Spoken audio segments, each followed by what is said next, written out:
Hey guys, welcome to the channel and welcome back to another live video. We're going to talk today, guys, about being smart with your money, right?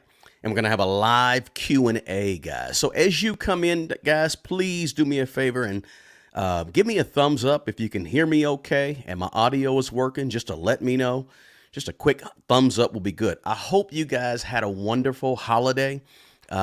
Christmas, if you celebrate Christmas or whatever holiday you celebrate, if you're celebrating Kwanzaa right now or any other holiday, whatever it was, I hope you guys, thanks for the thumbs up, Ice Cold Ace. I appreciate it. I hope you guys had a wonderful Christmas holiday, whatever that may be, right? It's a fun time of the year, except for the snow and the cold, right? And if you're in the colder climates. But in fact, guys, let me know where you're checking in from: city, state, country, county. And I try to do these lives here, guys, to get to know you guys and connect with you on a more personal level than just doing a 10-minute video, slapping it up and seeing who likes it and shares it, right?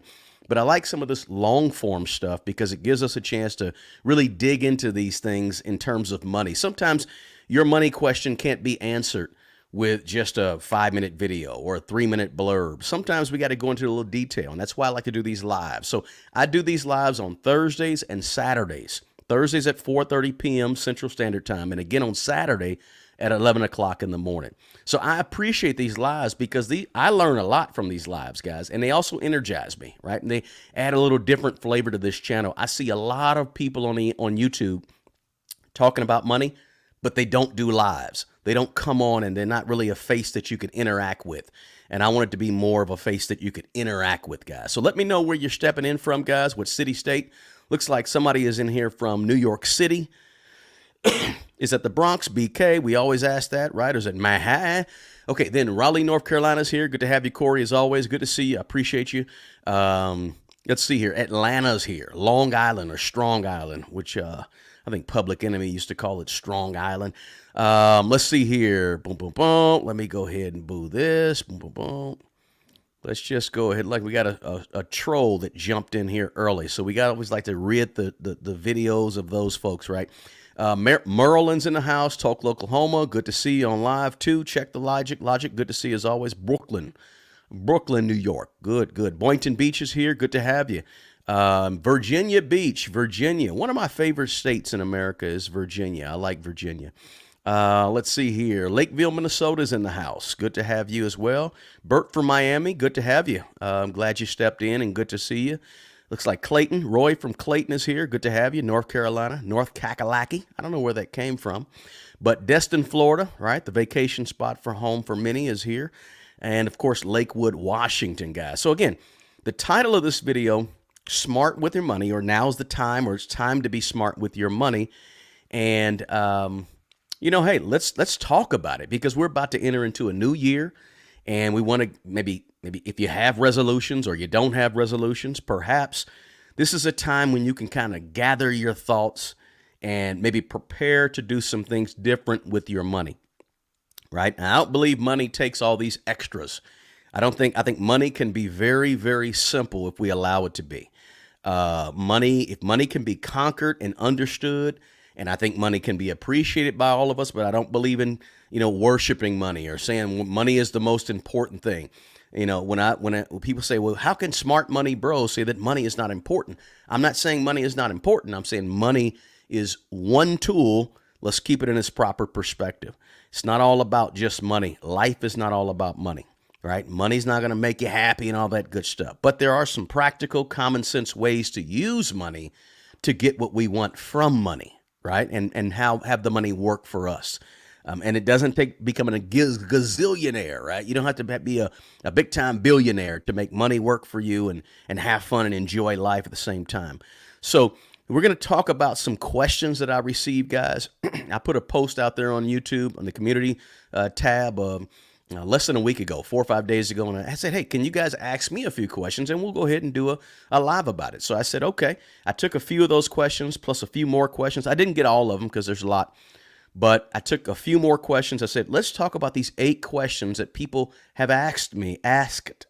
And also, I get some of these questions multiple times. So I wanted to kind of hit some of these and also allow this thing to be opened up so we can do a Q&A for you to ask questions, right? We're going to go over eight questions, but we're also going to open it up for you. And if you have a question, just put a Q next to it in the chat. And at some point, I hope I can get to it. If I accidentally don't get to it, don't beat me up. But guys, as you come in, smash that like button for me. You got to hit that little thumbs up button right there. It really, really helps. It sort of tells YouTube, or communicates to the algorithm, so to speak. You can share the link to this video if you like, guys. And check out the description box before we jump heavy into this, because you guys know once I get going, I'm just rolling and I forget a lot of stuff. But check the description box below. There's going to be a link to something called 24 Laws of Money, free ebook from me to you. What helped me, those are 24 principles that helped me build my wealth in the last 20 plus years from nothing, less than nothing, negative $30,000 to where I'm at today. And I use those principles.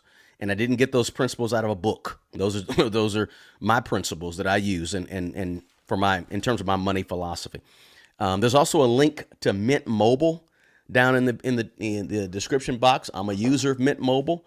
I started partnering with them a while back, and so if you want some good, solid, premium wireless services, right? You'll see their commercials. I guess their commercials are everywhere now, but they're very inexpensive. But at the same time, superb quality in terms of your wireless services. So check that out. There's a link to that below as well. And also a link to my one-on-one coaching and so forth down there. Just a lot of stuff in the description box. I don't have to go through all of it. All right. Also, you guys, do me a big favor. I need a favor from you guys. Maybe you can think about this and drop something in the chat. But I need a name for these Thursdays and Saturdays that I get on here and go live and talk about information and talk about money stuff and talk about the U.S. economy, talk about managing money. I need a name for this thing. I don't know what to call it. I just go live. And I'm thinking I need to start calling it something. So if you guys have a suggestion for a name, drop that in the comments or shoot me at my contact information in the description box. Shoot me a comment out. Guys, about a week ago, was it a week? Maybe a week and a half ago. It was a week and a half ago, we celebrated 100,000 subscribers on this channel. 100,000 subscribers. When I started the year, January 1st of 2023, January 1st, 2023, I had 3,000. Was it 3,000? I had 3,000 subscribers.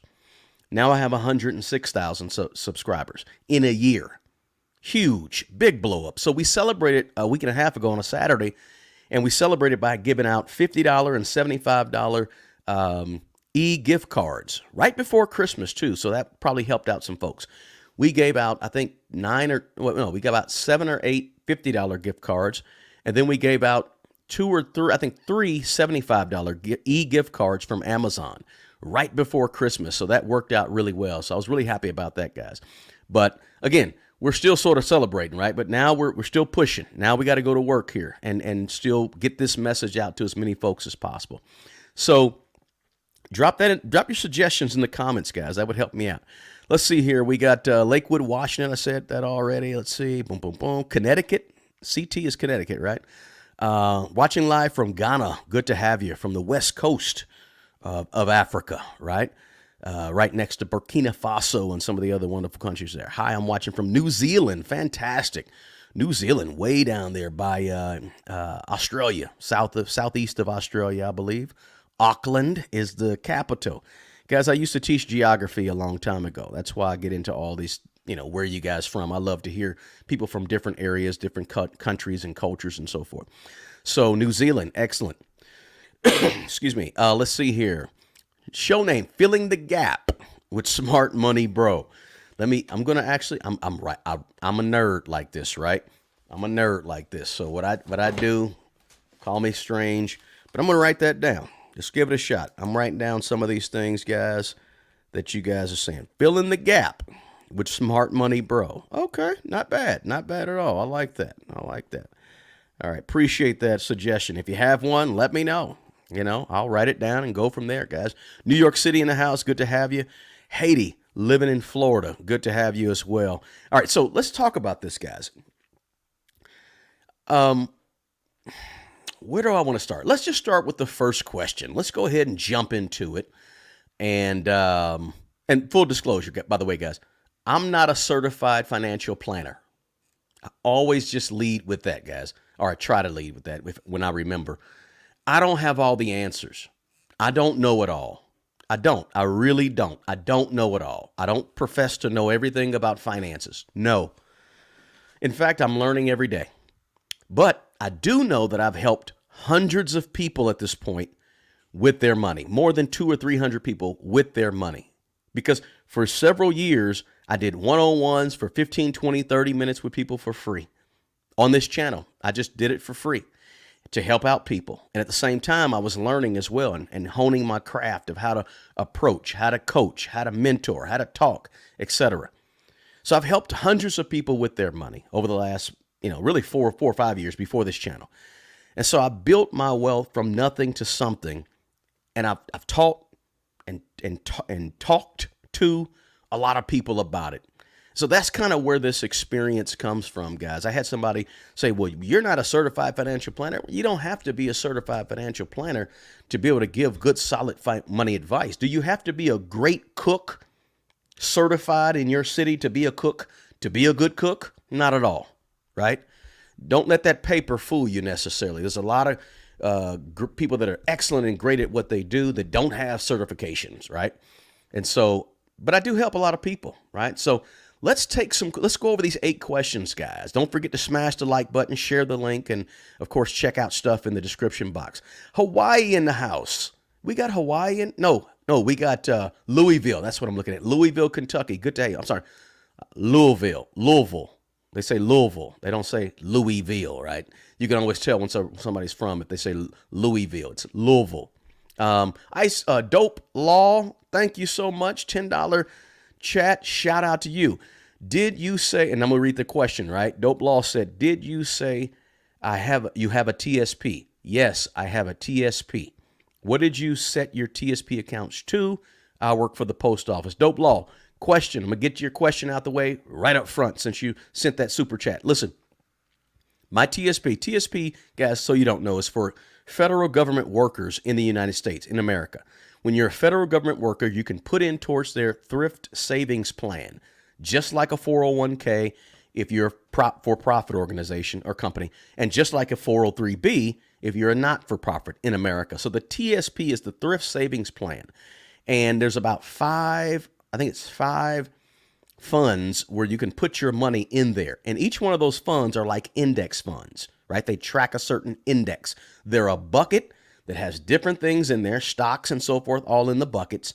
And you can invest in one of those 5, plus the L funds, which is the life cycle funds. But the point is that you got your F and your G, which are conservative. You have your international, which is the I fund. Then you have your C fund and your S fund. Those track larger swaths of the S&P 500 or total market. So the question was, what did I set my TSP accounts to? I'm about 80-20 at this point. And when I say 80-20, Dope Law, you understand what I'm saying. 80% in the C or S, actually C for me, and then about 20% in the less volatile G market, F and G. Okay, so I'm kind of 80. I think I might be 90-10 actually. I'm 90-10, 90 in the C fund. Okay, just so you know, that's where I'm at. I'm in my early 50s, so I plan to keep investing over the next 20, 30 years. So I still don't mind keeping things in the C fund or the S fund. C for me. All right, hope that answered your question, Dope Law. Thanks so much for that super chat. I appreciate you. Somebody watching live from Kuwait, good to have you here. Thursday Talk with Smart Money Bro. Okay, I like that. Thursday Talk. I'm going to get to these questions here in a second, guys. Don't beat me up. But I want to get rid of all these particulars. Thursday Talk with Smart Money Bro. Okay, I like it. I appreciate that.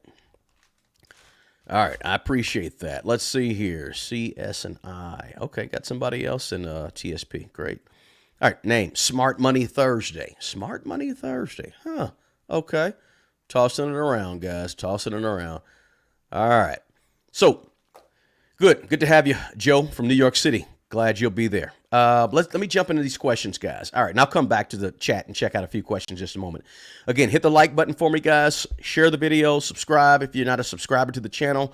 I really would appreciate it. Let's jump into them. Very first question I got from a viewer. They said, if you make $1,000 a week, how much would you save per week? If I make $1,000 per week, how much would I save of that $1,000 per week, which is roughly $4,000 a month, right? So the short answer to that, guys, is I would save as much as possible, right? I would still do a monthly budget, not necessarily weekly or biweekly. I would still do a monthly budget, and I would still pay my bills 2 times a month. If you get paid weekly or biweekly in America, please pay your bills twice a month, right? Why do I say pay your bills only twice a month? I say pay your bills twice a month because I want you to have 2 extra checks every year, right? If you pay your bills twice a month, that's 24 times that you're paying bills. But if you get paid once a week, it's 52 checks. If you get paid once every 2 weeks, it's 26 checks, right? Let's say if you get paid, every 2 weeks, you get 26 checks, but you're only paying bills 24 times. You got 2 extra checks left over every single year, and they're typically about 5 to 6 months apart. And you can do a whole lot with those 2 extra checks, right? You got to pay your food and your weekly stuff that you pay, gas for your car, but you still have a nice chunk of money left over for those extra checks to go into maybe your emergency fund, attack some debt, whatever it may be, right? Just something to think about. So if I had $1,000 a week, how much would I save? As much as possible. Pay your basics, your food, your rent, your utilities, all those things in terms of your bills, right? Do some giving, right? I always recommend you give some of your money, a portion of your money. I know, sounds weird, but you should be giving and helping somebody. I don't care if it's $5, $10 a week. Transportation, all that basic stuff. Get that out the way. That's really important. And then at some point, then you can begin to do the other things with the other stuff, right? And once you figure out how much you can save and invest from that $1,000 every single week, then you need to begin putting that at the top of your budget, right? So once you figure out what you can save from your $1,000 every single week, I would then figure out what that amount is, and I would start putting that amount at the top of my budget as an automatic place for me to save money or invest money, right? Because you want to eventually put what you're saving and investing at the top, just like a necessity today, right? Because what you save and invest today will in fact be paying for your necessities down the road. So if what you save and invest today is going to pay your rent in 10 and 15 and 20 years, then you want to be saving for that rent, which is a necessity right now, today, with your savings, right? That's the whole point in saving for today. It's not just to kick it and have fun today. It's to be making sure you can pay your bills down the road, pay your lights down the road, pay for whatever necessities you have later on in life, right? So you might as well put the saving and investing up there at the top, just like a bill, just like your water bill, right? That's what I would do, or that's if I made $1,000 a week, that's how much I'd save, as much as possible, right? All right, now, second question. We got 8 of these right. So second question is this. What are my top investments? What percentage do I invest my money in? And how often do I invest? A viewer asked that. Excuse me. A viewer asked that. So my top investments are index funds. I'm a big index fund person. I'm a Jack Bogle person who believes in the power of index funds, indexing, as opposed to stock market participation in terms of individual stocks. Now, don't get me wrong. If you invest in individual stocks, great. Nothing wrong with that. Better to be investing anything than not be investing at all. But my preference personally is index funds over regular mutual funds, because index funds are a type of mutual fund, but also index funds over individual stocks. Individual stock picking for me is not what I necessarily want to spend a large portion of my time doing, because there's a lot of research that needs to go into it. And it's fun. It can be fun. If you really enjoy it, go for it. But I don't want to sit in front of and watch the ticker symbols of all my favorite stocks every single day, or do a lot of research and reading K9s, K10s, quarterly reports on companies that I'm thinking about investing in. Excuse me. And that's what you really should do if you have individual stocks. Don't just read an article or see something on CNN and say, you know what, I'm going to invest in that stock. No, know what you're investing in. Know what they look like. Learn to read quarterly statements, right? If you're investing in individual stocks. I do read them, but I don't really necessarily want to have to every time I invest money. So I invest in index funds. I'm also, as I said earlier, invested in my TSP, right? So I've got my TSP, which is like a 401k at my job, but I also have individual investments as well, primarily in index funds. Now, I do own some individual stocks, right? Not a whole lot, but I do own some, but because I can afford to own a few individual stocks because most of my money is in my index funds and with my TSP at my job. So I can afford to play around with fewer stocks. Normally, if you're only doing individual stocks, I recommend you do at least 30, 40, 50 individual stocks or more so you can really spread your risk around. But if you got 95% of your money in other places invested and growing, then you can afford to play around with 5 or 10 or 15 or 20 stocks, right? But don't only have your money in 5 stocks. That's risky, and you may not want to take that risk. So my personal financial, me personally, put in about 15% of my salary that I make on my job to my TSP. I take another $1,000 or so, maybe less, maybe more, depending on what it is, every single month, and I plug it towards these index funds and the few individual stocks that I have, right? So that's my strategy sort of in a nutshell. But then the other part of the question was, what do I invest in? Okay, where am I invested, or what are some of my top investments in terms of index funds? I really love VTSAX. I'm a Vanguard person. VTSAX is just a total stock market index fund. And I actually have a video coming out about this in 2 days, 3 days, a new video coming out about, what I invest in. Be looking for that video. But VOO, VTI, VYM, those are like VGT, right? VGT is more of your AI stuff going on, up 30 or 40% so far this year, by the way, 40-something%. VGT, Vanguard, okay? I don't have my money spread off in all different types of brokerage accounts. I don't use Fidelity, name it, E-Trade, TD Ameritrade. I don't use any of those. I'm a Vanguard guy, right? But that's what I do, right? So that was the question. I think it was how often I invest every time I get paid, and I also invest really monthly is where I kind of look at. Sometimes, it could be every couple of weeks or so, but that's me. I'm an ETF guy, index fund guy for the most part. Okay. Hey, good to have you here. Clint Abrams, he said, what up? Good to have you. Let's see here. Watching from Little Rock, Arkansas. Good to have you here. Smart Money Saturdays. Did I write that down? Smart Money Thursday. Somebody said Smart Money Thursday. Saturdays. Okay. Wrote it down. Let's see here. Ira Wright. What would you suggest for a once-a-month paycheck? Yeah, once-a-month paychecks are tough. As a school teacher, I was a once-a-month person for years, and really that helped me manage my money. In terms of a once-a-month paycheck, though, I would say, and when you say what would you suggest in terms of how to invest once a month, I would suggest once a month. When you get paid once a month, if you gotten paid once a month before in your life, guys, put it in the chat. When you get paid once a month, you got to be really disciplined with your money, right? You got to be really disciplined. And so when you get paid once a month, I would just invest when I got paid, right? If that's your question, Ira, I'm not sure. Good to see you, Ira, though. Good to have you. Thanks for stepping in here. But in terms of, when suggestion, you get paid once a month, it's tough, but you got to be a little more disciplined. And you got to really, I suggest if you get paid once a month, I suggest you think about doing the envelope system, which is really sharp, and it helps you be disciplined. Let's see here. Good afternoon. Tuning in from the beautiful Southern California, Palmdale. Wouldn't we all want to be in that weather right now? Let's see here. Hey, good to have you here. The Atlanta Flippers. Good to have you. Sounds like you are into real estate. One of my passions. Watching from Omaha. Good to have you here. Happy New Year's Eve. Almost New Year's Eve.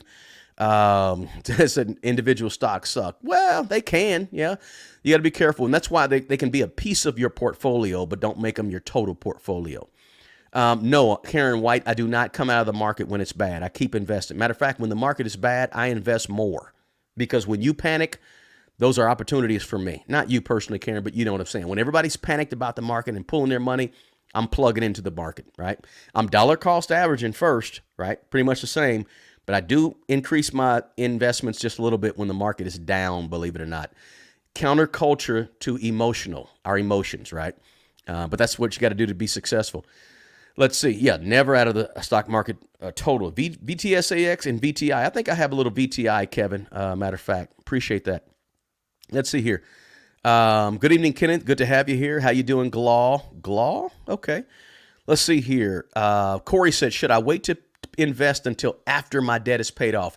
No, but you should wait to do a whole lot of investing. Okay. So in other words, even when you're trying to get out of debt, I still recommend putting 3 to 5% of your money into the stock market, even when you're trying to get out of debt. I don't want you to stop, because what happens is you stop investing to spend 2 or 3 years paying off your debt. Guess what? You start paying it off, and guess what? Something happens. Then something else happens. Next thing you know, you're 5 years into it and you haven't paid your debt off, but you've been out of the stock market the whole 5 years. I don't want you to do that. I want you to be in the market a little bit, 3 to 5%. Don't be putting 20% of your money into the stock market and you got a bunch of debt. That doesn't make a lot of sense, guys, because listen, if you have $20,000, but you owe $20,000, you really don't have $20,000. Let's just be honest, right? If you have, because you owe $20,000. So I don't want you to get to the point where you're putting 20, 30% of your money in the stock market. Yay, but you owe like $500,000 worth of debt. Like, why? Just, put a little bit in the market, pay off your debt, and then when your debt's paid off, jump back into the market heavy. That's what I say. Question 3. Now, I get this question a lot, guys. I get this question literally several times a week. Somewhere, comment section somewhere. The person asks me, how can I save money when I have nothing left to save at the end of the month, right? I don't have anything to save, but you're talking about save money, invest money, save money. I don't have anything left, okay? Here's my answer to that. If you don't have anything left, then you got 3 options. 3 options. Just 3. You don't have a whole bunch of options because you ain't got no money left. You really only have 3 options. The first thing you can do is lower your expenses. Lower your expenses to increase the money that you have, right? Lower your expenses. That means make some tough decisions, some tough choices. Maybe you got to cut off cable, right? Maybe you got to go month to month plan on your cell phone based on your usage and not just pay just a blanket $130 a month or $100 a month on your phone. Maybe you have to shop. Instead of shopping at natural grocers, you got to start shopping at Aldi's to save money. Those are grocery store chains if you're not here in America. If you're here in America, you'll know natural grocers and you know Aldi, right? The point is you got to lower your expenses. Maybe you have to move to a less expensive part of town or to 30 miles outside of the town. Or maybe you have to move in with a relative to save on the highest expense most of us have, which is our rent or mortgage, right? You have to lower your expenses. You can't afford $2,000 a month for an apartment downtown Louisville, right? Maybe you have to move a little bit further south into a different neighborhood where the rent is $1,000 a month. But you have to lower your expenses. That's the first thing you got to do. The second option you have, if you don't have nothing left to save every single month, is you have to increase your income. This is another option. Excuse me. Lower your expenses was number 1. The second option is increase your income. And how do you increase your income? Lots of ways. Look for some overtime. Get a part-time job. There's a lot of ways you can make more income. Watch videos on YouTube like this video that says, or some of the videos I have and others have that say, how can I make more money? How can I increase my income from home? Right? I got a college degree. I shouldn't be. Hey, if you have a college degree, I want you to, and you want to work from home and make about $15 to $20 a year. I mean, sorry, an hour. Go to what's the name of the website where you can teach English from your home to children in China? Is it VIP Kids, VIPKIDS, VIPKIDS? Is that right? Is it VIP Kids? Let me see. Hold on. I don't want to say the wrong thing here. I'm just giving you an idea to make some money. VIPKid.com, VIPKID.com. You can go to that website, sign up I think you got to have a college degree, and you can teach English to kids in other countries, right? That's something that you can do to make money from home. There's all different types of ideas, but you can increase your income. That's number 2. Now, the third option you have if you don't have enough money, or you don't have nothing left to save at the end of every month, right? Number 1 was cut expenses. Number 2 was raise your income. Number 3 is do both. Do both. Lower your expenses and increase your income. Why not? You don't have to be stuck at doing just raising your income to try to have more money or lower your expenses. Why not just do both of them?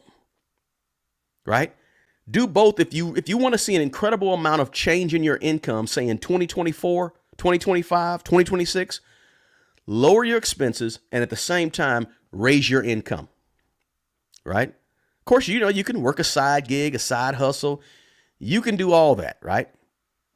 But you can also work from home and make more money. And at the same time, lower your expenses, right? If you want to make more money, make more income, this is how to do it. You increase your skills. You increase your skills so you can increase your value to the marketplace so that you can increase your income. Starts with your skills. If you only make $20,000 a year, it's because you have the skills that pay $20,000 a year. If you want to make $200,000 a year, you have to develop the skills that pay $200,000 a year. That's how you increase your income. You become more valuable to the marketplace, right? Not more valuable to your family and your friends and all that. We know you're a valuable human being in God's eyes, all that good stuff, right? But value to the marketplace. If you make $12 an hour, it's because you have $12 an hour skills. Increase your skills, that increases your value, that increases your income, right? So the answer to that question, guys, how can I save money when I don't have no money or have nothing left? You have to lower your expenses, raise your income, or do both. That's it. It don't get more complicated than that, right? So number 4, let me go to number 4. And also, by the way, guys, put a Q in the comment section of the chat so I can easily and quickly identify a question. Otherwise, I scroll through and I miss a few things, guys. Let's see here. I'm just going through them. YNAB. Yep, we'll talk about that in a second. That's one of my questions. Question, I'm looking in the chat right now. How do you feel about current housing markets? Is it time to buy or wait it out? This is what I say about house buying, okay? I've bought only 8 or 9 houses throughout my life, right? 8 or 9 maybe. But the way I answer that is this. Buy a piece of property, a house, a home, a primary resident when you are ready to buy. Don't try to time the market. You just get ready to buy. That means when I say get ready to buy, I mean have your money for a down payment, have your credit right so you can get a loan or whatever you want to get on that, and make sure that you have enough money to cover closing, cover any repairs on the property that's going to be coming up. Also have money to save up for your own personal emergency fund that has nothing to do with your down payment, right? Don't take all your emergency fund to go put a down payment on. Have both of those pots of money when you buy a house. When you get ready, buy the house. Don't try to make your life revolve around the life of the market, right? You do what you got to do when you're ready. And if you get into a 9% interest piece of property and you want to go ahead, as soon as those rates go back down to 4 and 5 or 3%, then you go ahead and refinance your property. Don't pull out any cash. Spend $2, $3, $4, $5,000 to refinance your property. But don't time the market if you're buying a primary resident.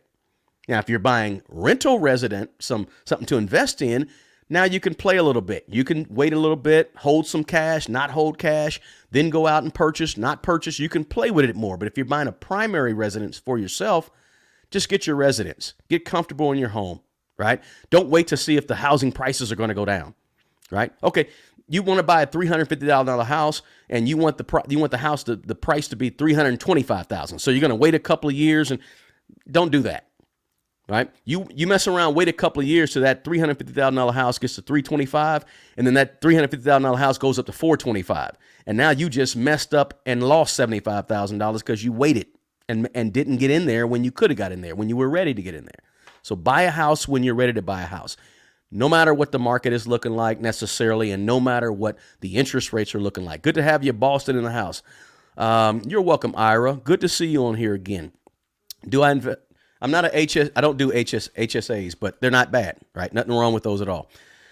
Can I explain how the debt snowball works? Maxine said. I didn't see a Q next to the question, Maxine, but not a big deal. All right, so debt snowball is just you list all of your debts from smallest debt to largest debt, and then you take whatever extra money you have every single month. Let's say it's $200, and you pay that $200 towards that first debt. And then whatever monthly payment you were paying on that first debt, let's say it's $50 a month you were paying, you take that once that first debt is paid off, you take that $250 and now pay it on the second debt, right? Plus whatever you pay monthly on the second debt. Let's say that's $100. Now you take your $250, you snowball it up, and now you pay $350 on that third debt until you pay it off, right? And that's kind of the debt snowball, and you keep doing that all the way down until you pay off all of your debt. I've got a good video on that you might want to check out. You can put in debt snowball and smart money bro in the YouTube search, and you can watch me walk right through it using a spreadsheet or Google Sheet. Let's see here. Yes, getting paid once a month does help you discipline yourself. Absolutely. Good to see you, Miss D. Let's see here. Salute back to you, Jay. Good to see you from B-More, Baltimore. Atlanta Flipper said, we're actually content creators that resell items online. One day we'll be flipping homes. Congratulations to you. Good deal. Fantastic. Good luck to you. I just became fully debt-free today. Hey, congratulations, Joe. I appreciate that. So this channel helped me push me through. Congratulations to you. Big shout out to you. Let's see here. Some folks are answering the question in the chat. Question, are there any good index funds which I can get into with a minimum under 500? Yeah, a lot of... You don't have to get into index funds. Get into ETFs. Same thing. ETFs are index funds, right? They're just traded daily on the market. That's all. They start at $200 per share. By the end of the day, it might be $203 per share. But they're traded shares of index funds on the market, ETFs. And ETFs typically have a $1 minimum at the most. So if you don't have the money to get into, say, Admiral shares on Vanguard, feel free to go ahead and jump into some ETFs, which some of the ones I mentioned earlier are ETFs, right? So don't worry about VTSAX. Save up your money to get in VTSAX if you want to get in there. But otherwise, go ahead and jump into ETFs if that makes sense. Tony Sparks just donated $200. $200 donated. What'd you donate to, Tony? Thanks so much, Tony. I appreciate you, by the way. Let's see here. Boom, boom, boom. Thanks. I appreciate that. Let's see here. I think I have one of the smartest groups of people that watch a YouTube channel. I mean, you guys are bright, smart, and well-informed. I certainly appreciate that, guys, because when you help me out in these chats, I can tell we got some smart folks in here that are smart with their money. Yes. So let's jump to number 4. I got 8 of these. Question 4. I'm a 23-year-old making $53,000 and just getting started investing. All right, this is one I got. I think I got this comment on YouTube. I'm a 23-year-old making $53,000 and just getting started investing. I plan to increase my income. I'm currently in trucking school and graduate in a couple of weeks, and then I should be making about $80,000 a year. And I'm reading it, actually. Would you recommend pre-tax 401k or post-tax Roth 401k? I'm currently doing 5% to get the company match. So the answer to that question is this. I would do a Roth, especially the younger I am. I would definitely do a Roth IRA, right? Roth is after, okay, You're putting in money, you're investing money after you've paid taxes on the money. So when you go to withdraw the money at 59 and a half, you don't have to pay taxes on it, right? Who wouldn't want their money to grow and then they get a little bit older and don't have to pay taxes? Guys, taxes and healthcare is one of the biggest things that older Americans pay when they get to be 55, 65, 75 years old, right? If they have their money invested, they're paying a bunch of taxes and they're paying a whole lot for healthcare. If you can get to the point where you're not paying a whole bunch in taxes when you start to withdraw the money, that's really the best route to go, to be honest with you. Let me share with you. I'm going to share with you guys one of my biggest regrets of all time with money. One of my absolute biggest regrets with money is that when I was about 32 years old, I had an opportunity to invest the match from my job, whatever the match was back then. I had an opportunity to invest the max, right? When I first started working for the government, right? Because another buddy of mine, we were talking about it. He first started, we were in training or something like that. He said, yeah, I'm putting the max in. I'm just go ahead and put the max in. That's what I'm doing. I said, yeah, let me look into putting the max in. And I didn't do it. If I had put the max in at age 32, 20 years ago, more than 20 years ago, excuse me, I would probably have probably at least two times more the amount of money I have invested right now, right? Trust me, it was a huge mistake. I should have done it when I thought about it at first, and I didn't do it, right? I'd easily have at least twice, maybe three times more money that I have right now. So here's my part of my answer to this 23-year-old person. Roth 401k, put as much as you can in. Max it out if you can. That's my answer. That's my 53-year-old answer to somebody that's 30 or 20. This person's 23. That's definitely what I would tell you to do.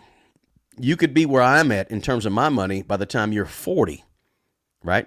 So yes, I would definitely put in as much as possible, and I would put it in the Roth, right? So I just love the tax-free withdrawals of the Roth, right? As you get older, you may end up changing that, right? Because obviously if the other one, putting in the regular 401k that's not the Roth, will allow you to reduce your taxable income every single year, right? And so you may play with that as you get a little older, but as you're younger, I would say go Roth, right? And remember, check with all the details of the Roth the Roth portion at your job. Dig into HR's website or walk into HR, have serious conversations so right? Information is power. Information is king when it comes to this stuff. All right, fifth question. What budgeting app do I recommend?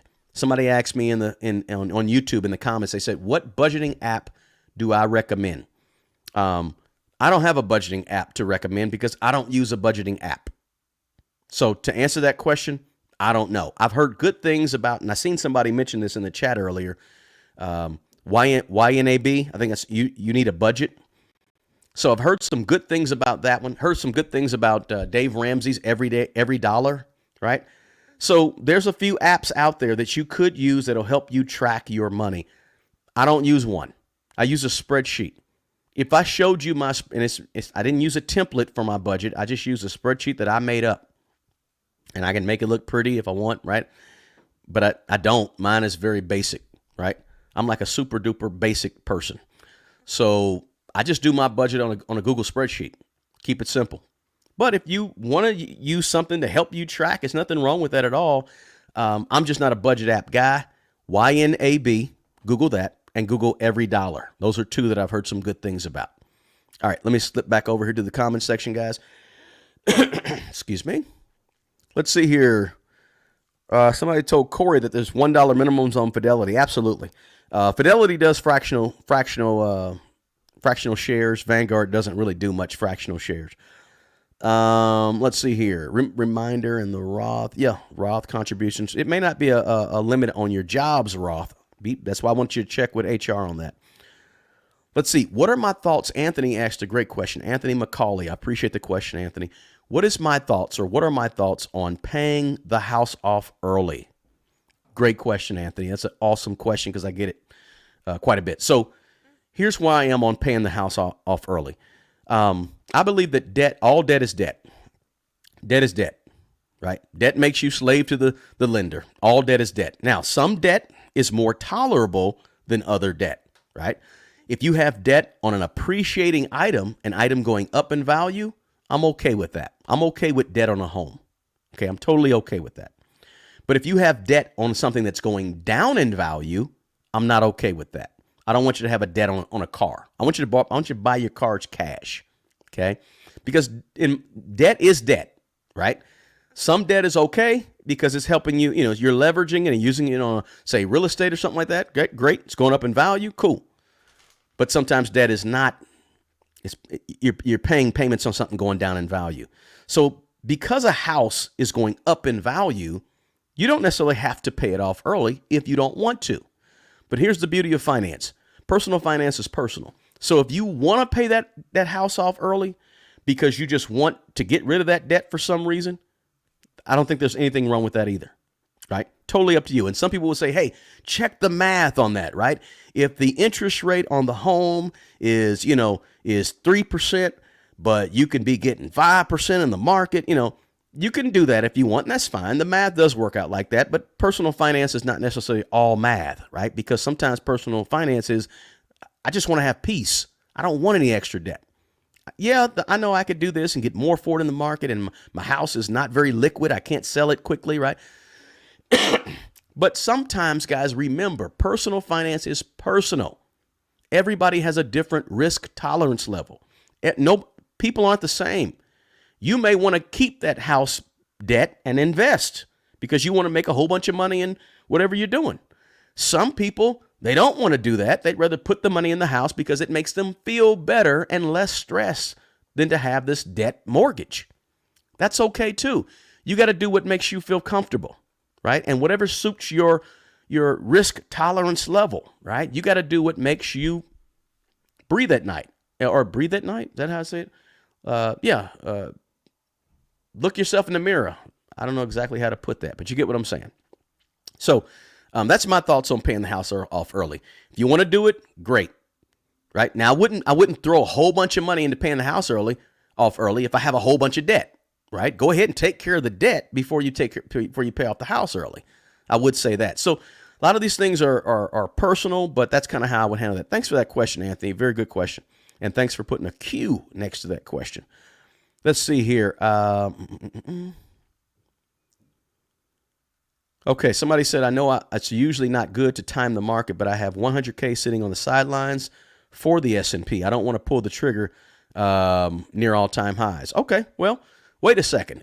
First of all, you're going to be timing the market because the market always goes up for the most part over the course of 10 years or so. So 10 years, 5-10 years, the market is going to go up. So at some point, you need to go ahead and get that money in the market and just let it fluctuate. But it's going to fluctuate. It's going to end higher than it was when you first put it in if you put it in there for the long haul. So get that money in. Don't have 100K cash sitting around. You're losing money, right? Because it's depreciating. Let's see here. Hey, good to have you, Frankie. Good to have you here. Guys, don't forget. I always forget to tell people this. Sometimes smash the like button for me. Please, if you're in here, please do me a favor. Hit that like button. Share this information because there's other people that need to hear this common sense approach to finances, right? And how to be smart with money, right? Because it's time to be smart with money. I named the title that, right? And this is how we're being smart, asking these questions and getting the help in the chat section. I really appreciate that, guys, because like I said, I don't know it all, but I know a little bit to help you guys out. Let's see here. Thank you, L. Miller Learn and Implement. I appreciate you being here. Diddley Squat, evening from South Wales. Fantastic. Good to have you here. I can't save money because my feelings, yeah, I understand that. But keep in mind, guys, you're saving money, and maybe you have some loved ones that you want to pass this money on to at some point. So it's not just for you. Maybe it's to help some other folks as well beyond you live a more comfortable life besides yourself. Question 6. This person said, I'm 58 years old. What do you think of contributing the max amount to my 401k, which would be about $27,000 a year is what they said. if I'm financially able to do that? Of course, the answer is yes. Please do that. If you can contribute the match, please do contribute the match. I'm sorry, max. If you can contribute the max, please do the max.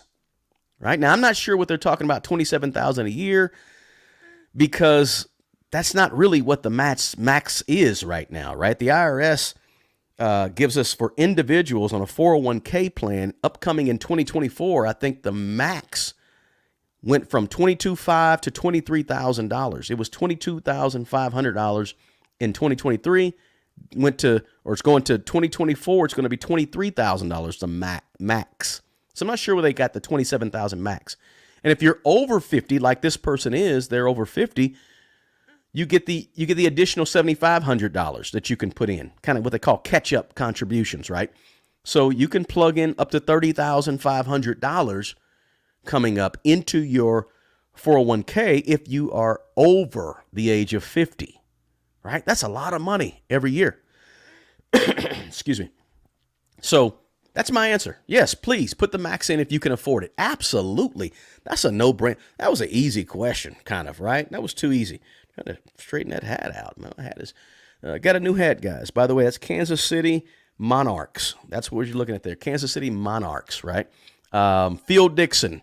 If you're a Negro League baseball enthusiast, Phil Dixon has wrote quite a few books on the Negro Leagues right here. Helped start the Negro League Museum here in Kansas City, by the way. All right, question 7. Let's go to question 7. Actually, before I get to question 7, let me check the chat real quick, guys. Let's see here. Joe, I'm now debt-free, no more credit card. Congratulations again to you, Joe. And he said, I only make $500 a week, $580 a week. How can I save off that? Joe, lower your expenses, raise your income, or do both. Joe, you might want to get a side hustle, man. That's going to help you increase your income. Get a side hustle. I can talk to you about that too, help you go into some whatever specific directions. Like when we talk about increasing your income and getting side hustles, the first thing I look at is you, right? Tell me about you, Joe.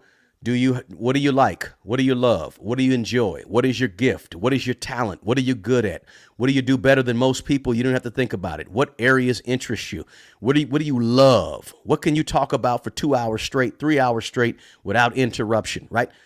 We explore. If you guys did a one-on-one with me, you'd hear me. We explore all of that stuff to help you figure out where should you be getting your side hustle money from, right? Because when you do a side hustle, guys, sure, you can go out and get another job. That's cool. You can get another job, no big deal. But if you really want to get a side hustle that you can do and you love to do, you got to start exploring yourself. What do you enjoy? How can you monetize you? How can you take your uniqueness, which is your gifts and your talents that you do, and earn additional money doing it, right? And you'd be surprised at the ideas that can be generated just by having a conversation. So, Joe, that's what I would suggest. The Atlanta Flipper said, question, do you think starting a YouTube channel is a great side hustle for people to make more money who need extra income? We think everyone should start one, but what's your opinion? Yes, if you want to make additional income, YouTube is a viable side hustle for anybody. I told you guys earlier when we first started at the beginning of this year, I had 3,000 subscribers. December 31st, I had 3,000 subscribers. Now I have 106, maybe 107,000 subscribers almost. It took a long time. It sounds like it's overnight, but I was on YouTube for 2 years, not making, or a year and a half, not even monetized, right? Just putting out hundreds and hundreds and hundreds of videos, not monetized. Eventually, things begin to catch on. The message of common sense money, I think it really resonates with a lot of people because you get so much scam and so much gurus and scammers on the internet trying to get you to get your money, right? With, you name it, $2,000 courses, $10,000 courses, $50,000 weekend getaways and conferences, $50,000 come hang out with me in my plane and hang on my beach for 2 weeks. You get so much of that stuff that when somebody comes through and says, hey, take care of the basics first. Let's invest, but let's manage our money better. Some really like common sense stuff that you heard 20 years ago and 30 years ago. When somebody comes through with that, I think it resonates with a lot of people. But yes, YouTube is very, very doable. And I don't care who you are on this chat. I don't care if you have literally, if you know, if you have I don't care who you are on this chat in this room. You could all have a side gig with a YouTube channel. Why not? You just got to remember a few things. It's going to be hard. It's going to be difficult. It's going to be some long hours, etc. Are you willing to put in the work it takes? Right?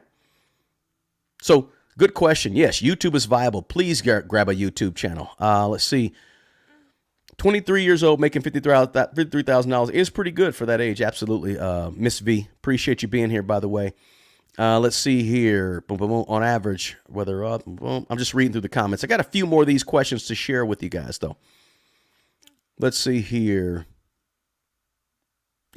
Yep. That's not a question. That's more of a statement. I found the perfect system to buy low and sell high, says Elvis. Not sure what you're talking about, Elvis. Let's see. I use every dollar. I'm way behind on the chats, right? So every dollar seems like a good one. Somebody put a plug in for that one. Let's see here. Okay.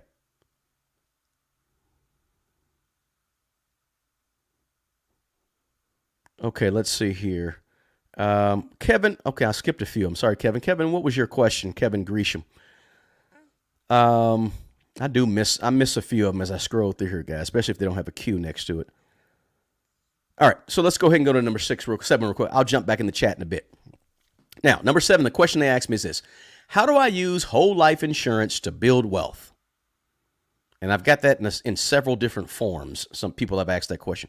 How do I use whole life insurance to build wealth? Excuse me, getting over a cold. My answer to that is short answer: don't. I wouldn't use whole life insurance to build wealth. I wouldn't. And you might be a whole life person. This question or this answer sort of causes some debate sometimes between people that love whole life insurance and people that hate whole life insurance. Listen, I don't love or hate any life insurance. I think life insurance is important. If you have any life insurance, that's better than no life insurance at all. So if you have whole life, great. If you have term life, great. If you have, one of the variable, universal, great. Whatever you have, that's good to have insurance, right? Period. Life insurance. Now, I don't personally deal with any other type of insurance except for term life insurance. But I'm not going to beat you up and bash you and hit you over the head if you have a whole life policy or universal life policy, right? I'm not going to beat you up about that because any life insurance is better than none, right? But I use term life insurance to protect the family from the loss of me. So I use term life insurance. It's much cheaper premiums. It's easy to understand. You don't have to have it all your life because the goal with your money is to become self-insured. So you have enough money to not need life insurance. If you want to keep it and want to have it, great. But it adds options to your life when you don't need insurance, life insurance. So I want to get you to the point where you got a couple of million and you don't have to worry about life insurance if you don't want to, or you can worry about it if you'd like to, right? And I don't dig heavily into the IUL, Index Universal. I think it's Index Universal Life Insurance policies. I don't dig real heavy into those things, guys, right? I haven't studied those products. I got my series. I passed the life insurance test back about 23 years ago. I got a job at Principal Financial, and I was about to be a life insurance and dig into this money thing and learn and become a certified financial planner, right? So I went out and passed the test and all that good stuff. But I deal with term life insurance. I want to keep my life insurance separate from my investments, right? Until I'm self-insured, right? I want to have enough money so I don't need life insurance, right? Now, some of you may say, man, that's a poverty mindset. You're supposed to use all your tools to listen. That's cool. If you use life insurance, and I really believe that whole life insurance with cash value and all that good stuff, I think it's more viable for people that have more money. It's another option. When you get to the $1 million, $2 million, $3 million, $5 million, $10 million net worth, sure, take a look at your universal policy and your whole life to see if you can add to your wealth, and you can do some things with that in terms of generational. That's cool. But I don't want to tell the person who's making $30,000 a year, who's struggling, right, and just trying to make ends meet and trying to learn money and learn how to build wealth. I don't want to tell that person, hey, yeah, go use whole life insurance to help build your wealth so that you can one day get a loan on it and take a loan out and not have to go to the bank or wherever to get a loan. I don't want to do that to that person. I like to keep those options of whole life policies to the people that have a whole lot of money and can play around with it, right? When you get to over a certain amount of money, then you can play around with the different products and so forth, right? And preserve capital and pass along the generational wealth using life insurance vehicles, right? But until you get to the $1 million, $2 million, $3 million, $5 million point, I suggest term life insurance and just invest your money. Keep it simple. Some of these these whole life policies, you need somebody to sit down with you, over the course of a week to teach you all the fine print stuff that's written into it and all the options and all that stuff, right? So get term, right? Instead of paying $300 a month, right? Pay $25 a month and get you some term and invest your money and have the freedom to invest your money how you want to invest it, not invest it within a whole life insurance policy. That's my opinion on that. I say get term life insurance. Don't beat me up. Don't beat me up.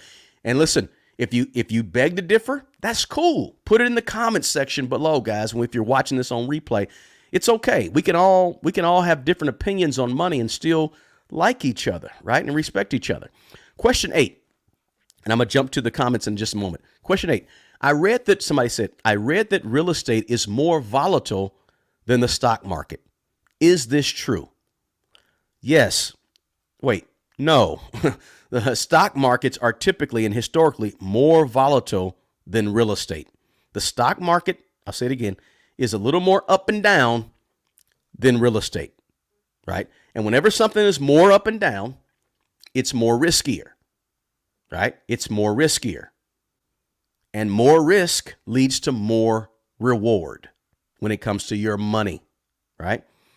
So stocks, I think, if you look at stocks on an every 20 or 30 year period or every 50 year period, stocks are between 7.5 to about 11.5. 8 to 12% is what stocks typically return.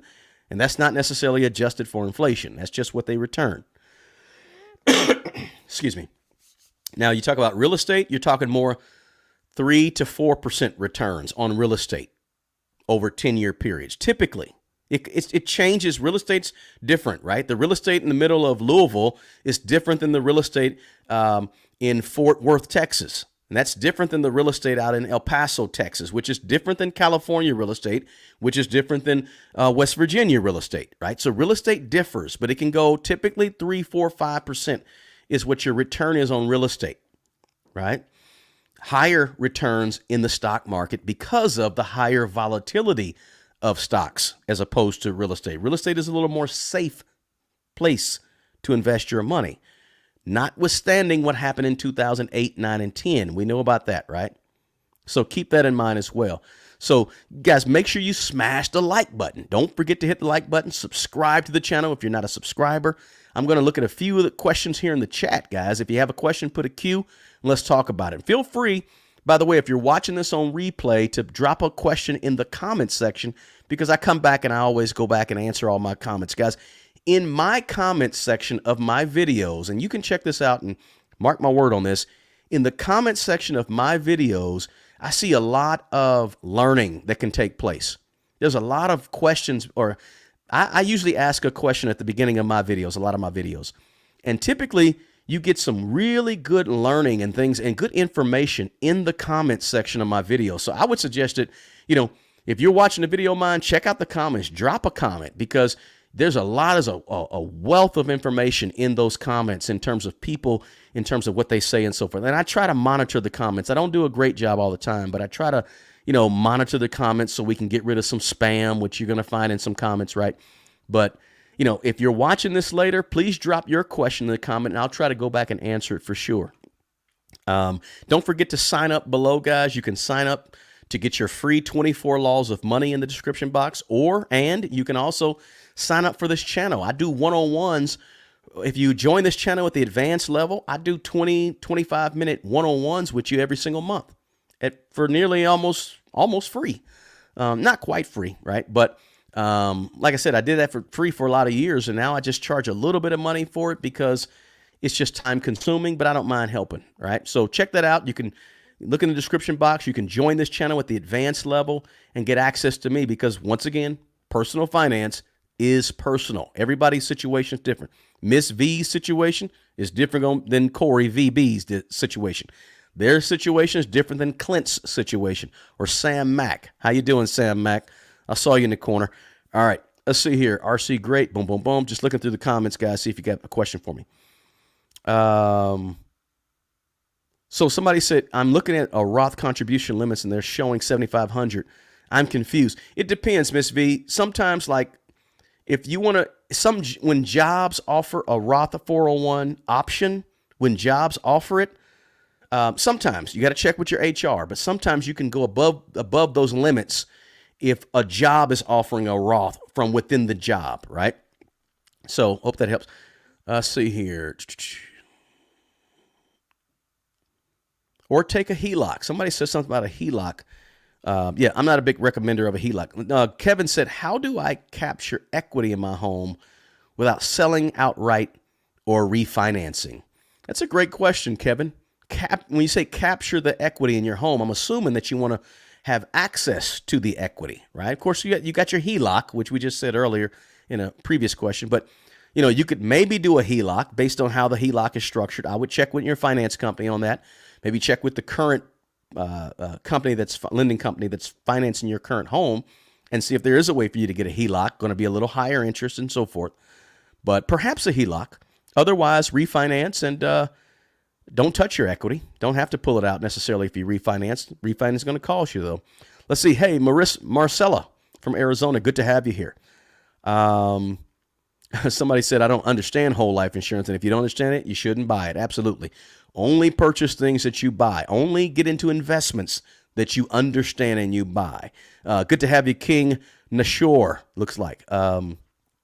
So, yeah, that's the term situation, guys. Skinny Mike from Richmond, Virginia, what's up to you? Let's see here. I recently went into debt consolidation. I feel like a weight was lifted. Excuse me. Debt consolidations are fine, guys, if you want to do them, but you got to pay for that service, and you could pretty much do what they do on your own and hold yourself accountable.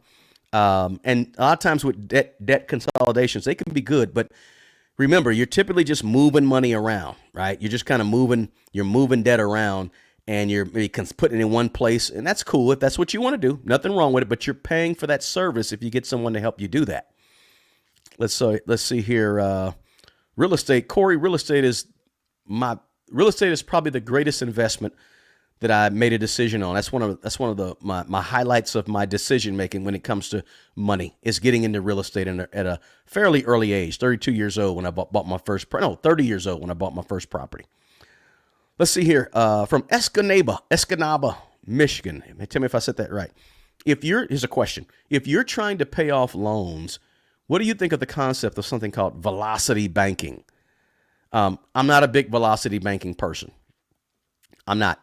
That's just me. I'll let you do your own research. I don't want to down talk, bad talk, beat anybody up over what they decide to do or want to do or etc. I'm not into all that. Man, listen, I'm very, very, very basic. I'm very, very basic with money, right? And, that's just me and you don't have to get into the trick. I say the trickery. I don't want to say trickery, but you don't have to get into all the special things with money, right?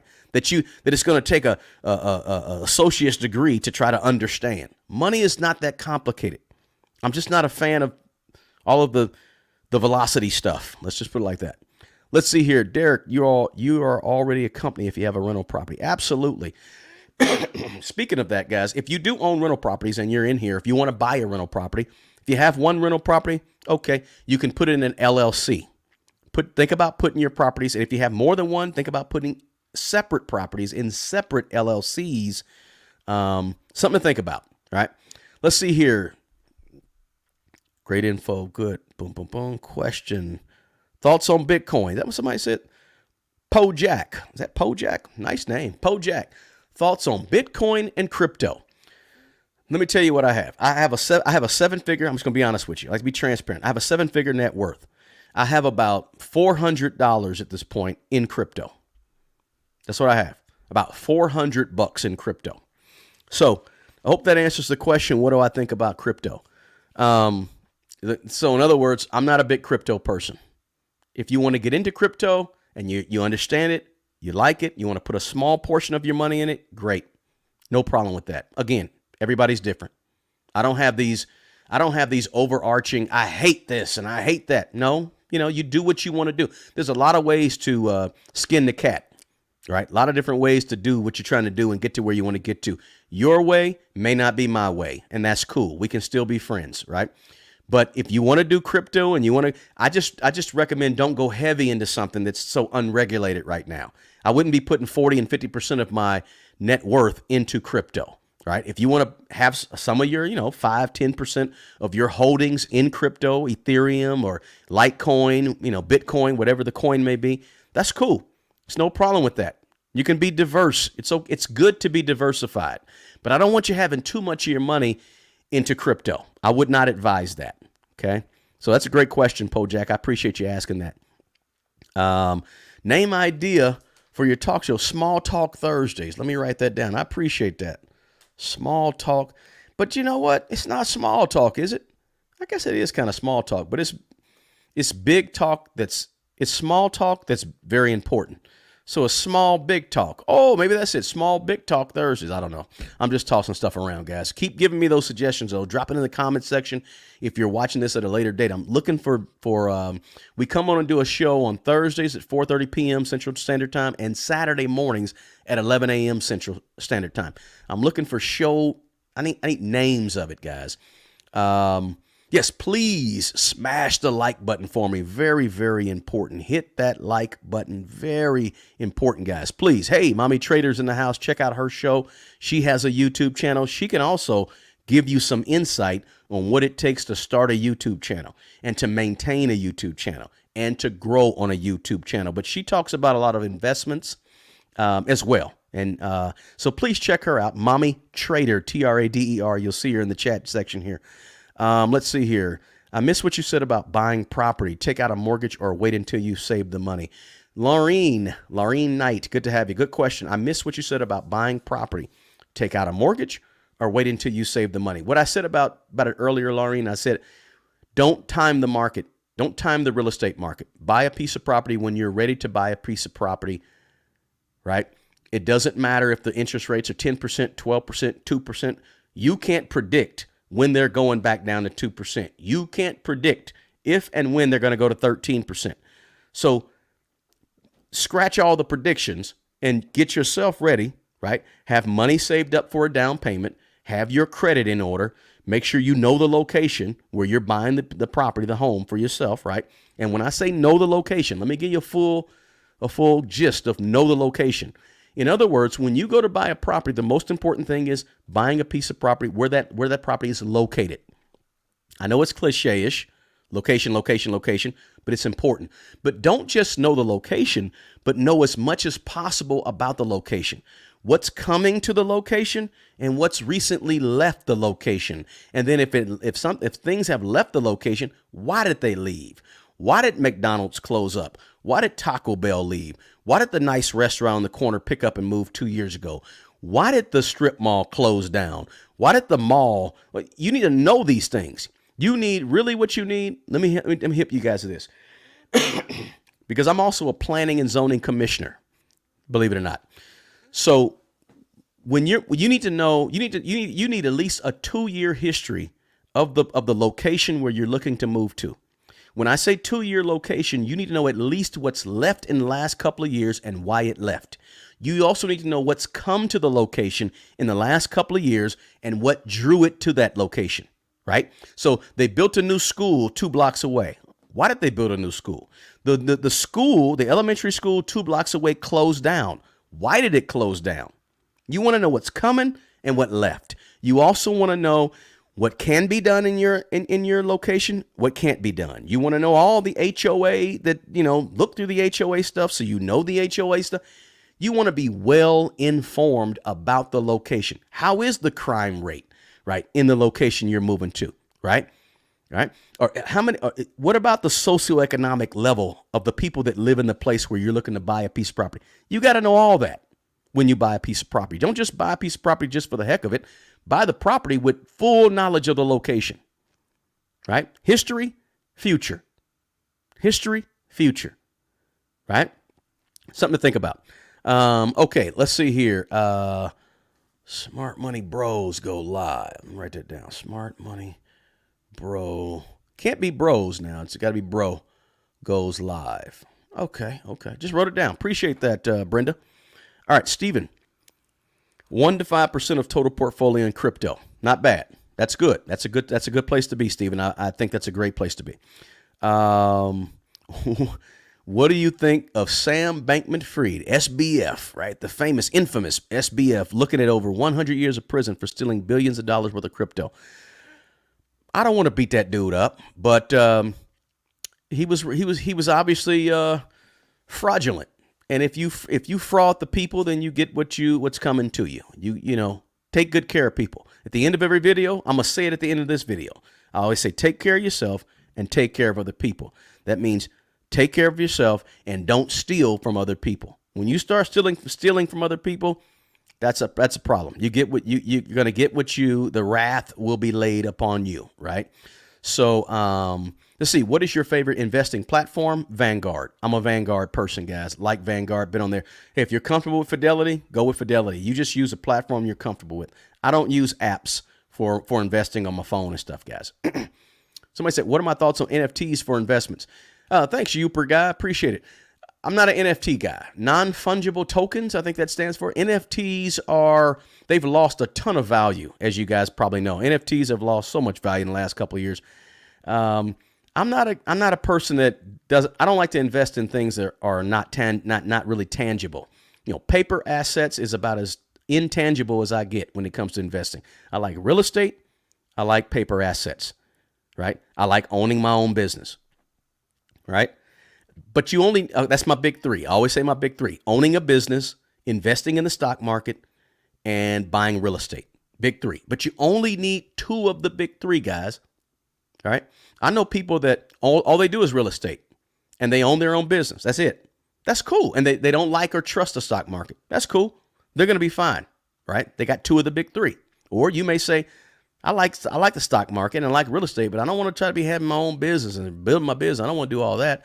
That's cool. You're in 2 of the 3. You might be like somebody like myself or somebody else says, hey, I like all 3. So you build a business, right? And then you also have some real estate, right? Then you also are in the stock market. It's good to be that way, guys, because if you don't have 2 of the 3, when one goes bad, you're really, really hurt. Remember when the stock market last year, S&P was down, I think, 18% for the year last year, right? Well, guess what, guys? My real estate was up a whole bunch, right? Because I'm in both places, right? You mitigate your risk when you're in at least 2 of the big 3. Real estate, stock market, having your own business, right? And you can do all 3 too, right? So let's see here. That's my thoughts on NFT, right? Let's see here. Why is there a dollar store on every corner? Hey, Laureen, you got it. My pleasure. Let's see here. I saw something earlier. I think I just passed it up about a brokerage account. Somebody asked a question about a brokerage account. Guys, help me if I missed it. I'm looking. No. Maybe I missed it. Shucks. Let's see. Or Money Talk Live. Money Talk Live. Let me write that down, guys. Appreciate it. Let's see. Oh, didn't see that.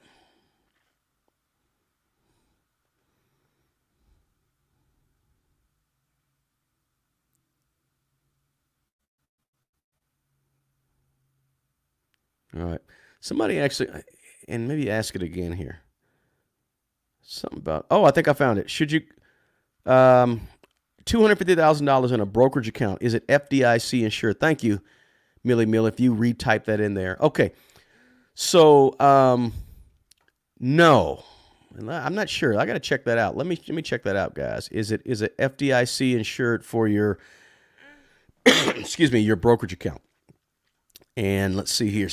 I know it's protected by securities, but I'm not sure if it's FDIC insured. Okay. So not necessarily FDIC insured, but it's secured by securities. Let's see. There was another question that was similar. I'm looking for that one too. Yeah, you can keep you should keep you should get as much as possible in your brokerage account, right? Even though it's not insured, FDIC insured, right? Somebody said, why don't I use phone apps for investing? I'm just not a phone app guy, guys. I try to keep as few apps as possible on my phone.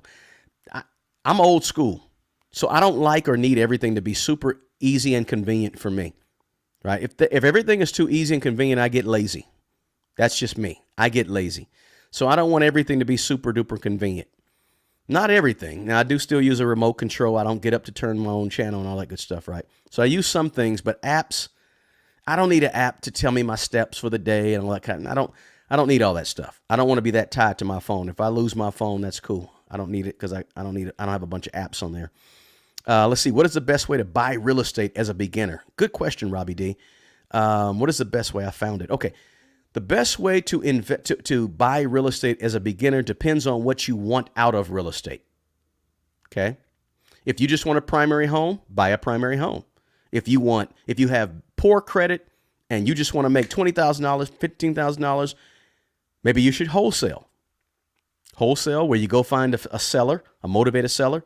You purchase the property, but you have an investor lined up. When you purchase the property, you put it on a 30 or 45-day contract contingent upon your review of the property, and then you turn around in the meantime, you go get an investor, or you have investors already lined up, and as soon as you buy the property for $25,000, you sell it to an investor for $35,000. You made $10,000. Nobody check your credit, right? Depends on what you want out of real estate. Determines how you should buy real estate. Okay, if you want to buy and hold, then there may be a different strategy for buying and holding real estate, right? Thanks for subscribing, Boneyard Lawn Service. Man, you guys got some great names. Somebody said, how do you get into real estate with no money? I just gave you one way right there. You wholesale it. You don't need any money to wholesale property, right? Because all you're doing is putting it under contract. You're not purchasing a home when you agree to buy that house for $25,000. You're only putting it under contract with contingencies. You don't have to have money to do that, right? You just got to make sure you go ahead and get the investor who's going to buy it from you for $30,000, $40,000, $50,000 because they know they can turn around and flip it and put it and sell it for $100,000 or rent it out, right? So you don't need money for that. That's one way you can invest in real estate without money, right? You can find a motivated seller who'll do you a lease to own, and you don't have to necessarily get a credit. Now, most sellers are going to ask for your credit, right? If you do that, but there's a number of ways. I would check out this website called Creative Real Estate Investing, CRE, I think what they go by. That real estate that website's been around for. It's called CRE Online, I think it is. CREOnline.com. CREonline.com. Creative Real Estate Investing Online. I think that's the website. CRE Online. That website has been around since the late 1990s. That website. I don't know who owns it or whatever, but there's creative real estate ways to do your real estate. Check that website out. Right? Excuse me.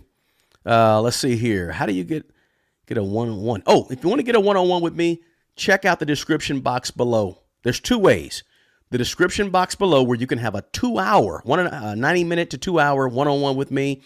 We do a Zoom call. We swap screens. I share my screen. You share your screen. We dig in the depths, right? We dig deep. There's a link to that in the description box below. We go into deep detail for your personal plan and what you want. But you can also become an advanced member of this channel, and we do one-on-ones that are only 15 to 20 minutes, sometimes because I'm long-winded. And I really try to help every single person I talk to. Sometimes these 15-minute, they last 30 minutes, 35 minutes, right? But if you join this channel, you get to do that once a month with me. Some people do it, and we just started that a couple months ago. And some folks do it because they want an accountability partner. Some people just want somebody who has a different viewpoint to talk to them about their money. Here's what happens with money, guys, just so you know. What happens with money is we don't like to talk about money, so we never get a different viewpoint about our money situation. It happens all the time. We're going through life with our money with blinders on, and we're only looking at the YouTube channels we like, and only looking at the TV stuff we like, and only reading the books we like. And then when you get a third party, a second party to come into your life and look at your money situation and say, hey, wait a minute, you should be doing this, this, this. It gives you a whole different perspective of things that you have not even thought about, ways of looking at your money situation you haven't even imagined. Because with your money, a lot of times you're so far in the frame of the picture that you got blinders on. And so that's why when I have a conversation with somebody, I try my best to take those blinders off so you can see and look at your money in different viewpoints, so you can get new ways of thinking about solutions, issues, problems. Some people contact me, guys. I'll have a one-on-one with them, and they sound down, they're upset, they're mad. Man, my money's not looking good. And then when I look at their money situation, I'm saying, wait a minute, you're looking great. You're doing just fine. You're doing wonderful. Matter of fact, you're ahead of most people, right? Sometimes people don't realize that because they don't ever bounce their money off other people. We're so private and secretive about our money that it's hard for new ideas to penetrate, right? So somebody said, for those of us who are older, what are your thoughts on reverse mortgages as an income stream? I say hate. That's pretty strong, right? I dislike strongly reverse mortgages. Okay. Not a big fan of reverse mortgages. The foreclosure rate on those, it's too high. There's a lot of issues and problems. There's a lot of, you have to have so much equity in your home to make a reverse mortgage even begin to make sense, right? It leaves a lot of older people and families in a bind. And I've seen so many instances where people had a reverse mortgage, and next thing you know, they thought they were passing something on to their family, but they had used up all the equity and they end up owing money, and the family had to get rid of the house, right? Too many issues with reverse mortgages. I would say don't do a reverse mortgage. I actually did a video on that on YouTube somewhere. I did it like 2.5 years ago when I first got on YouTube from my car. But I would say no on reverse mortgages. Let's figure out other ways to get the money that you may need or want to use to fund your life as opposed to reverse mortgages. Let's see here. Yeah, good. Thanks for answering that, Keith. Yeah, banks and so forth are insured, but no, not your brokerage. Do you believe in mortgaging investment properties, or are you a Dave Ramsey all cash guy? I'm okay. I did a video about 3 weeks ago talking about the things I disagree with Dave about, and I didn't include this one, but here's one. I don't think you have to buy all of your real estate cash. I don't believe that. I believe that you can leverage your real estate as long as that piece of real estate is increasing in value, which 95% of all real estate is, right? So I believe that you don't have to buy real estate cash, right? I like Dave Ramsey. I like Dave Ramsey a lot because he's helped a lot of people, and you just don't help that many people without having, knowing what you're talking about. So I like Dave Ramsey. But I don't agree that you got to buy all of your real estate cash. And it's okay to not agree with everything Dave Ramsey says for you Dave Ramsey people out there, right? There's people that will kill you over Dave Ramsey, right? They'll be mad at you and they'll curse you out because you disagreed with something Dave Ramsey said. It's okay. I still like Dave. I still agree with Dave on 90% of the things he talks about. But there's just a couple of things, and one of them is all cash for properties. I think you can actually leverage on when you have an asset that's going up in value. I think you can leverage on it and make some payments on it. Just buy the property right? Don't buy some properties like I bought some properties. I made mistakes with that. Let's see here. Owner financing. Yep, that always works. Big Bro Buzz. Oh, let me write that one down. Big Bro Big bro buzz. Okay. Right. Okay. Let's see. Okay. So like we got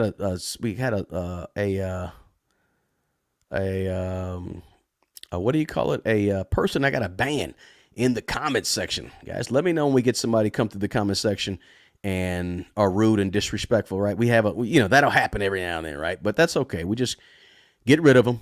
At some point, I might need somebody to help me man these comments. That would be pretty cool. Maybe a moderator or something. Let's see here. Okay. Miss V. Okay. Said something. Okay. So, yeah, I had to ban somebody. All right. So here's the deal, guys. I just wanted to have a quick conversation, 90 minutes later, right? But I wanted to just talk to you guys about some of the questions that I get on a regular basis. And some of these questions I get a lot.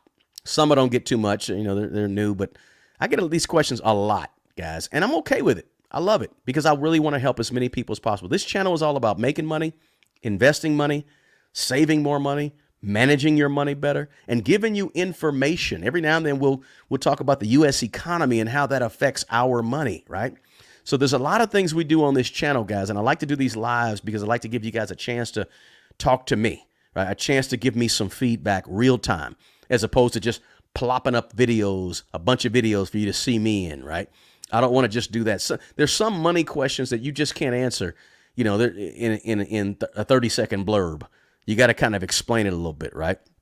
Kent, glad to have you here, man. Good that you're here. You need to take this thing and rewind it all the way back to the beginning so you can see all the great stuff we talked about on this video and the questions that I answered on this video as well. So any more questions here? Let me check back through the chat here, guys, and see if you guys have any more questions for me. Okay, somebody said they think their crypto should be about 2%, 3% of the portfolio. That's cool, right? 1%, 5%, 3%, right? So yeah, that's cool. Nothing wrong with that at all, right? You got to make that decision. Guys, don't forget, personal finance is personal. There are some things that are pretty much universal in the sphere of money, right? There's some universal things, right? Live below your means, right? Your means is your income, right? Live below your income. Have your expenses below your income. That's something that everybody should do, right? You want to live below your means, right? Saving for your future and investing money for your future, right? Everybody should do that. Having an emergency fund. Everybody should do that, right? But there are things that will depend on your certain situation. How much money you make, what's your location, what is your risk tolerance level? Are you looking for long-term growth? Are you looking for short-term growth? What are you comfortable in terms of real estate? Are you not comfortable?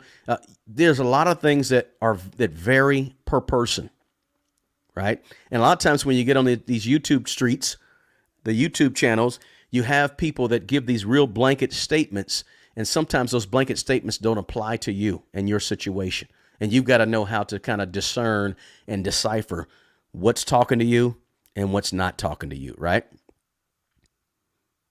Okay, so let's see here. All about your risk tolerance? Absolutely. What's the best way to reach your first 100K? Kent said.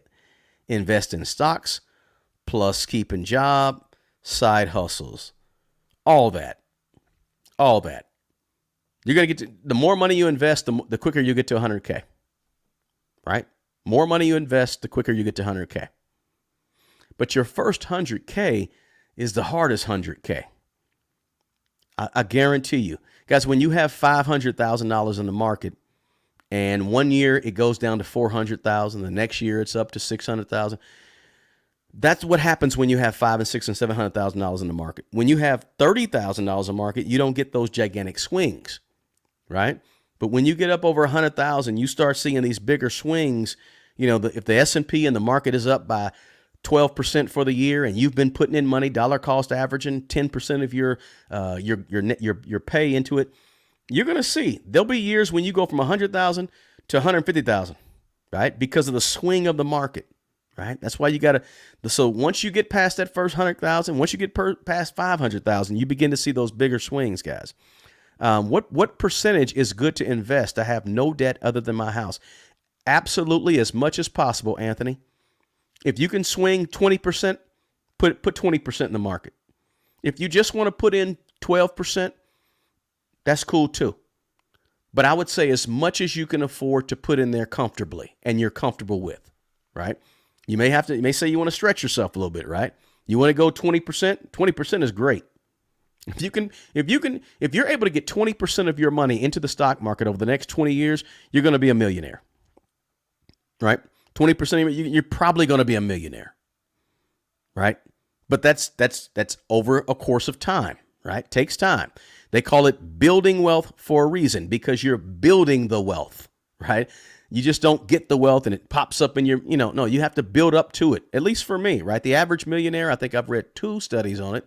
The average millionaire in America's late 40s, early 50s, 49 years old, 50 years old. That's pretty much what happens. Now, can you be a millionaire at 25 and 30? Absolute. 35? Absolutely, right?